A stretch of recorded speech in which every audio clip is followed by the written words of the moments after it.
Good morning great CEOs. నా పేరు BS రాజు. నేను విశాఖపట్నం స్టీల్ ప్లాంట్లో అసిస్టెంట్ జనరల్ మేనేజర్ పనిచేస్తున్నాను. ఇంకా 2 years సర్వీస్ ఉంది. నాకు ప్యాషన్, నెట్వర్క్ ప్యాషన్. ఇవాళ కిబో నాకు ఆల్రెడీ ఫస్ట్లో ₹1 ఉన్నప్పుడు, ₹5 ఉన్నప్పుడు నన్ను ఒకళ్ళు గ్రూప్లో పెట్టారు. గ్రూప్లో పెట్టిన ఎవరో చాలా మంది పెడతా ఉంటారు కదా అని ఏదో కిబోలో ఏంటనేది కొంచెం నేను అబ్జర్వ్ చేస్తాను. అప్పటికి అలా అబ్జర్వ్ చేస్తాను. కానీ నాకు ఎవరు ఫోన్ చేసి దాని గురించి ఏం చెప్పలేకపోతే అట్లా వదిలేశాను. ఎందుకంటే ఇంకేదో చాలా చేస్తుంది కదా అని.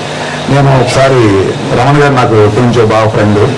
ఆయన దగ్గర మామూలుగా ఎప్పుడు ఫోన్ చేస్తుంటే నేను వేరే గురించి ఏంటంటే మీరు 3 నెలల నుంచి చదువుతున్నాను, మీరు నాకు కట్టట్లేదు అని ఏదో ఇంకో వేరే విషయంలో ఫోన్ చేస్తే, ఇంకేం రాజు గారు మీరు అవన్నీ ఎందుకు, మీ ఊళ్ళోనే వెంకటరావు గారు ఉన్నారు అంటే ఎవరు వెంకటరావు పలానా. అరే వెంకటరావు గారు నాకు 10 సంవత్సరాల నుంచి ఫ్రెండ్ అయినా, 10 సంవత్సరాల నుంచి తెలుసు నాకు అని అప్పుడు కీబోర్డ్ యాక్సెప్ట్ చేశాను. అదే రియల్గా వెంకట్రావు కాకుండా ఇంకొక వ్యక్తి ఎవరు పెట్టున్నా నేను జాయిన్ అయ్యేవాడు కాదు. ఎందుకంటే తప్పలేదు అంటే ఇవాళ ఈయన తెలుసు కాబట్టి నాకు నమ్మకంతో చేయగలిగాను. అంటే ఆయన టాలెంట్ తెలుసు కాబట్టి. అదే ఇంకోళ్ళు ఎవరో పెట్టారన్నా అనుకోని రమణ గారిని నమ్మను, నేను ఆయన్ని నమ్మను. ఎవరో చెప్పారు ఆల్రెడీ నన్ను, నా పేరు ఒక గ్రూప్లో ఉంది, అక్కడే నమ్మలేదు నేను. ఇప్పుడు బయట మార్కెట్ అంతా కూడా అలాగే ఉందండి. ఇప్పుడు నాకు తెలుసు కాబట్టి నేను కూడా స్పీడ్గా వెంకటరావు నాకు తెలుసు అంటే 2-3 సార్లు డిస్కషన్ చేసి మీటింగ్లు కూర్చున్నాం, చాలా ఏది చేద్దామని చెప్పినా నాకు సరిగ్గా సూట్ అవ్వలేదు. అది ఆయన ఏదో చెప్తున్నారు, ఓకే చెప్పాను, మళ్ళీ మా పని నేను చూసుకుంటూ ఉన్నా, ఆయన చూసుకుంటూ ఉండేవారు. తర్వాత ఫోన్ చేసి నాకు ఇంటికి ముందు చెప్పలేదన్న అడిగానండి. ఎందుకు చెప్పలేదు సార్, మీరు చాలా పొరపాటు చేశారంటే, లేదు సార్ లీడర్స్ అందరినీ అంటే, మీరు అందరు లీడర్స్ అలా ఉండరండి, ఓకే అయినా పర్వాలేదు, నో ఇష్యూ. ఇప్పుడు కూడా నాకు రమణ గారు వచ్చింది కాబట్టి మీరున్నారన్న ఉద్దేశంతో. అలాగే ఏంటంటే మనం కూడా బయట మార్కెట్లోకి వెళ్ళినప్పుడు ఈ కీబోర్డ్ చెప్పినప్పుడు చాలా మందికి నమ్మకం ఉండదు. తప్పేం కాదు అది, వాళ్ళకి ఈయనెవరో తెలియదు, ఎలా నమ్ముతారు వాళ్ళు? ఒక్క మీ ఫేస్ వాల్యూ ద్వారానే ఏమైనా రావాలి. ఇప్పుడు ఈయన ఫేస్ వాల్యూ ద్వారా నాకు 50%. ఈయన ఎప్పుడైతే పేరు చెప్పారో ఇమ్మీడియట్గా ఆయన ఫోన్ నెంబర్ నా దగ్గర వెంకటరావు, ఈ రోజు కూడా వెంకటరావు లిస్ట్ చేసాను ఉంటుంది దాంట్లో. ఆయన ఫోన్ నెంబర్ నేను అలా సేవ్ చేసుకుని ఉంచుకున్నాను అనమాట. అదే నాకు తెలిసిన వెంటనే 7 days స్టడీ చేశాను మొత్తం ప్లాన్ అంతా. ఆయన్ని డిస్టర్బ్ చేశాను, ఈయన్ని డిస్టర్బ్ చేశాను, డౌట్లు అనమాట. అంటే మళ్ళీ పబ్లిక్లో ఎలా చెప్పాలి. ఇందాక ఎవరో చెప్పారండి, ఈయన కదా మావు చెట్టు, ఆ మావు చెట్టు తాతలు ఎవరో చెప్పారు, తాతలు ఓకే. దాని గురించి కూడా నేను కూడా కొన్ని కాన్సెప్ట్లు ఎగ్జాంపుల్ చెప్పేవాడిని. ఇప్పుడు మీ తాతగారి పేరు అందరూ తెలుసా? మీ తాతగారి పేరు అందరూ తెలుసు. తాతగారి పేరు ఎవరు తెలుసా? తెలుసా? ఆ తాతగారు తెలియదు. గాంధీ మహాత్మ తెలుసా? తెలుసు. ఆయనకి మీకు మీ పుట్టుకి ఏమాత్రం కనెక్షన్ లేదు, కానీ ఆయన తెలుసు. మీ తాతగారు ఏం తెలియదు? కాదు. మన తాత ఏం చేశాడంటే మనలో టైం స్పెండ్ చేసి అన్ని రకాలుగా చేసేసి ఏమి ప్రపంచానికి ఏం చేయలేదు. మహాత్మా గాంధీ దేశానికి ఏది చేశాడు. అలాగే రేపు పొద్దున్న మనం కిబోలో జాయిన్ అయ్యాం కదా, 100 సంవత్సరాల తర్వాత కూడా మీ ఫ్యామిలీలో ఏ ముని మనవులు కూడా ఎట్టి పరిస్థితుల్లో కిబో చేసినట్టు మర్చిపోరండి. ఎందుకంటే దేశానికి ఏదో డిఫరెంట్ చేసినప్పుడు కిబోలో ఇంకోటి ఏం లేదు ప్రపంచంలో డిఫరెంట్ చేయడానికి.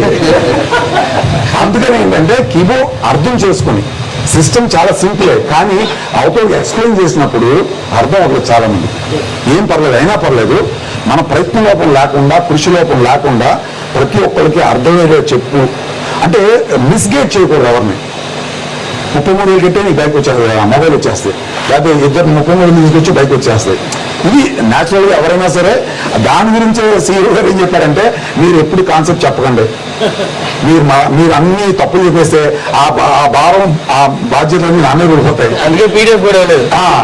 అందుకే ఇవ్వలేదన్న. అది ఆ ఒక్క రీజన్తో కూడా మేము కూడా ఇంతవరకు ఎక్కడ మీటింగ్ పెట్టలేదు.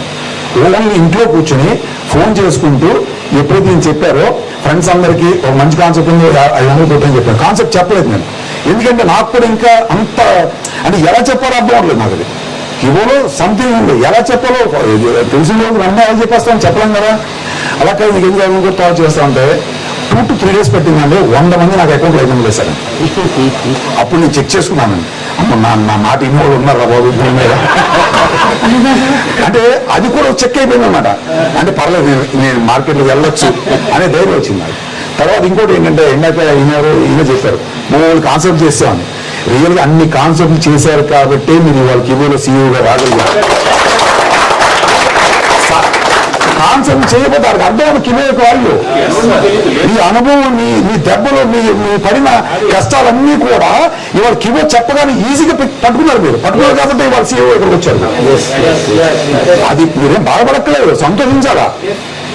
ఇప్పుడు మొక్కజొన్న పొత్తు ఉంటుందండి, కాల్చకుండా రేట్ ఎంత ఉంటుంది, కాల్చకుండా పచ్చిది ఎంత ఉంటుందండి రేటు, కాల్చింది ఎంత ఉంటుంది, మీరు కాల్చబడ్డారు కూడా పెరుగుతుంది. అందుకని ఏంటంటే మీరు ఎన్ని ప్రాబ్లమ్స్ వచ్చినా కూడా ఇలాగే వాళ్ళు మొత్తం దేశం ఇండియాలో అందరూ ఇలాగే ఉన్నారు. చాలా మంది ఉన్నారు. మీరు ఫోన్ చేసి చెప్పండి కిలో అర్థమైపోతే వాళ్ళకి. మీరు మనం సంశయం చేస్తున్నాం, ఇది చెప్తాడు వింటాడా లేదా అనే డౌట్తో మనం కొంతమంది వెళ్ళట్లా. మీరు రోడ్డు పక్కన పెట్టేయండి, ధైర్యంగా చేయండి. ఎందుకంటే కాన్సెప్ట్ అర్థమైంది కదా.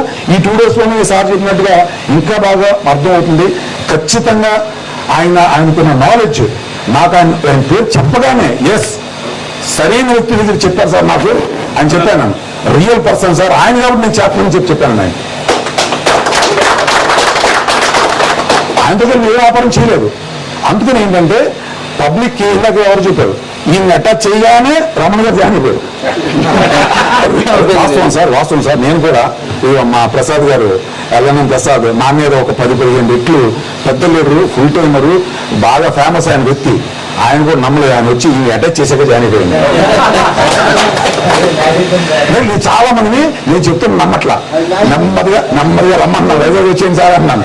వైజాగ్ వచ్చి రూమ్ బుక్ చేస్తున్నాను. సార్ ఒక్కసారి నన్ను వస్తారు మొత్తం అందరూ. ఇంకా అలాగే శ్రీనివాస్ గారు నెల్లూరు నుంచి, ఆయన కూడా అంతే. వచ్చి చూసిన తర్వాత ఇంకా నేను ఫుల్ టైం చేసుకుంటాను సార్ అన్నారు. ఎందుకంటే ఈయన సృష్టికర్త దీనికి. మనం ఎన్ని చెప్పినా ఆయన చెప్పినంత, ఎందుకంటే ఆయన ఇక్కడి నుంచి చెప్తున్నాడు, మనం ఏం చెప్తున్నాం ఇక్కడ వినేసిగా చెప్పేస్తున్నాం. చాలా తేడా ఉంటుంది మనకి ఈయనకి. ఈయన అక్కడి నుంచి చేస్తున్నారు చెప్తున్నారు కాబట్టి మనకి టైం పడుతుంది, ఇంకా కొంచెం టైం. మనకేం చేస్తాం, మనం ఎన్నో కాన్సెప్ట్ వినేసి ఉన్నాం కదా. ఈ ఎక్స్పీరియన్స్ అంతా ఉంది కదా 34 సంవత్సరాల నుంచి. దానికి ఏదో కలిపి చెప్పేద్దాం మనం తప్పు చెప్తాం. అందుకని ఏంటంటే నేను కూడా అసలు రోజు ఏదైనా చెప్పాలంటే ఆయన చేసి ఏమండి ఇలా చేద్దాం అనుకున్నాను పర్మిషన్ తీసుకుని చెప్తున్నాను. ఎందుకంటే మళ్ళీ ఎక్కడా కూడా కిబోని పొరపాటు చేయకూడదు. ఇవాళ మన యొక్క బాధ్యతను సార్ మనందరం కూడా కాపాడుకోవాలి. ఇవాళ ఈ కిబోని ఒక అద్భుతమైన అవకాశం వాళ్ళు మన చేతులు పెట్టారు వెంకటరావు గారు. కాపాడుకోవాల్సిన బాధ్యత మనదే. కిబోకి ఏదైనా తేడా జరిగిందంటే మన ద్వారా తేడా జరగాలి తప్ప కిబో సిస్టమ్ ద్వారా కానీ ఇక్కడ తేడా జరగాలి. ఏదైనా జరిగినా కూడా మనలోనే ఫాల్ట్ అది. అందుకని మనందరం ఇవాళ నుంచి ఈ 48 అవర్స్ కూడా ప్రతి పాయింట్ తీసుకోవటం, ప్రపంచంలో మొత్తం ప్రపంచం అంతా ఈ కిబోర్డ్ చూడాలండి. అలాంటి కెపాసిటీ ఉన్న వాళ్ళు, దమ్మున్న వాళ్ళు వచ్చారు ఇక్కడికి. ఖచ్చితంగా మీరందరి మూలంగా, ఈ 30 మంది మూలంగా ఖచ్చితంగా కిబో అనేది మొత్తం ప్రపంచం మొత్తం భారతదేశం యొక్క పేరుని, మన కిబో యొక్క పేరుని నిలబెట్టడానికి అద్భుతమైన ప్రణాళిక వాళ్ళు ఉంది. ఓకే, చాలా టైం తీసుకున్నాను అనవసరంగా. Okay, thank you sir, thank you so much.